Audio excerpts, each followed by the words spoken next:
prédication. Plusieurs personnes ne savent pas les différentes parties de la prédication. Nous avons la prédication dite homélitique, qui veut dire homélique. Donc nous avons plusieurs prédications. Il y a la prédication thématique, ça veut dire quoi? Ça parle du thème. Quand on parle de la prédication thématique. Il y a la prédication textuelle, ça parle du texte. Et la prédication historique. Il y a aussi la prédication exégétique. C'est-à-dire ça c'est pour le pasteur. Donc, prédication thématique qui signifie quoi? Le thème. Par exemple, nous pouvons prendre un thème simple. On dira que l'amour de Dieu. Ça c'est le thème. Par exemple, dans l'amour de Dieu, il a parlé dans Jean 3, verset 16. Car Dieu a tant aimé le monde qu'il a donné son Fils unique, en fait que quiconque croit en lui et ne périsse point, mais qu'il ait la vie éternelle. Maintenant, lorsqu'on parle de prédication historique, là on parle par exemple de l'histoire d'Abraham. Ça fait partie de l'histoire. Maintenant, après la prédication historique, nous avons, disons, prédication textuelle, nous avons déjà parlé. Bon. Le point n'est pas là-bas. Non, notre problème, c'est de parler concernant le mariage. Un mariage bien reçu. Comment gères-tu ton foyer? Comment gères-tu ton foyer? Nous avons souvent, la génération d'aujourd'hui, la génération universelle, ont des problèmes, des sérieux problèmes. Nous pouvons le lire dans Genèse 2, le verset 18 et Ephésiens 5, 21 et 25. L'homme obtient la grâce devant Dieu lorsque vous vous mariez. Nous allons lire dans Genèse ici, la Bible est là. Genèse 2. Ça c'est le Nouveau Testament. Genèse 2, c'est ici. Genèse 2, à partir du verset 18. L'Éternel dit, il n'est pas bon qu'un homme soit seul. Je lui ferai une aide semblable à lui. On s'arrête par là. Il dit qu'il n'est pas bon qu'un homme soit seul. Je lui ferai un être qui sera semblable à lui. Donc, au moment du jardin d'Éden, Adam était dans le jardin d'Éden. Il a fait dormir Adam et il a pris une partie de la côte pour créer la femme qu'on appelle Ève. Ephésiens 5, 21 et 25. Ça c'est le Nouveau Testament. Ephésiens 5, 21, 25.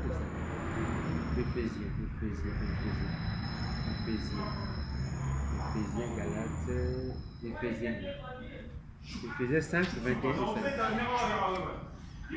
Ephésiens, nous sommes ici à Ephésiens 21, 21. À partir du verset 21, qu'est-ce qu'il a écrit? Nous soumettons les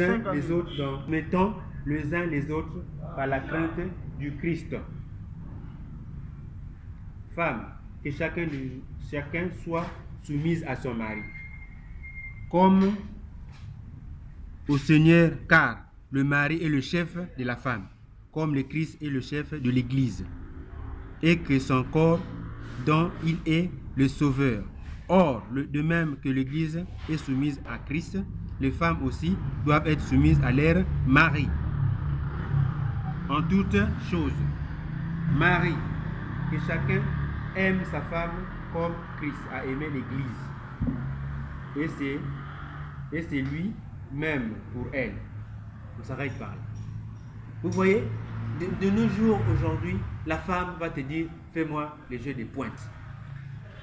Donc tu dors comme ça, et la femme est sur toi. Mais il prend tes pouvoirs, il te domine. C'est toi qui es le chef. Tu es le chef de la maison, tu es le patron. Oh, faisons le 69. Nous, on n'est pas des animaux.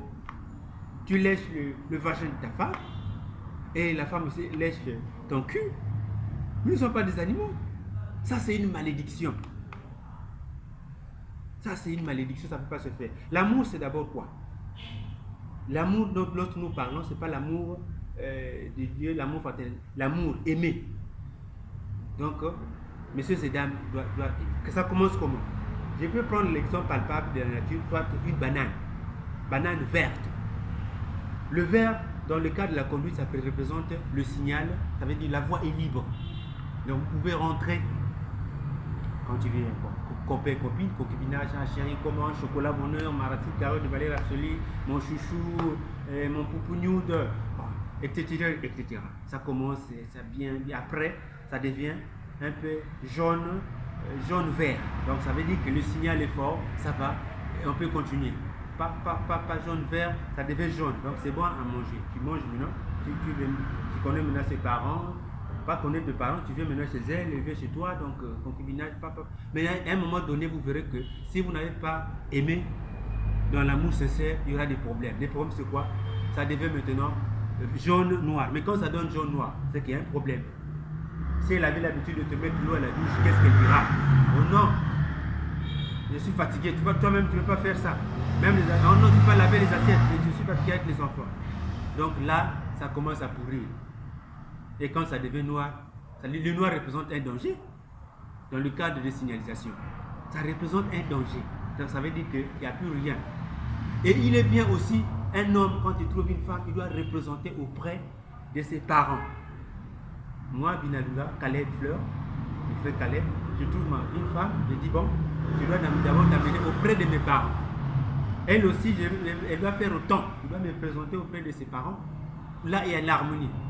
Parce que nous avons vu dans l'évangile, bien sûr, dans les Écritures, c'est la femme de Jacob, si je ne me trompe pas, Rachel. On l'avait amenée auprès de ses belles-mères. Sarah aussi et Rachel idem. Donc, nous devons faire excessivement attention à ça. S'il n'est pas bon de sucer le vagin de la femme, ça c'est, il y a ce qu'on appelle des glaires salivaires. Donc, quand ça rentre dedans, c'est ce qui nous entraîne de maladies qui nous. Donc, revenons rapidement à nos moutons. Je disais tantôt, c'est pas bon de sucer le vagin de la femme. Bon, nous allons faire les 69. Il y a des causes. C'est-à-dire, lorsque nous prenons dans la femme, il y a un liquide, des glaires. On appelle ça des glaires. Donc, ça va directement dans les os. Et quand tu tombes malade, tu soignes quand même, ça disparaît et ça réapparaît. C'est pas bon de faire ça, mes frères et sœurs.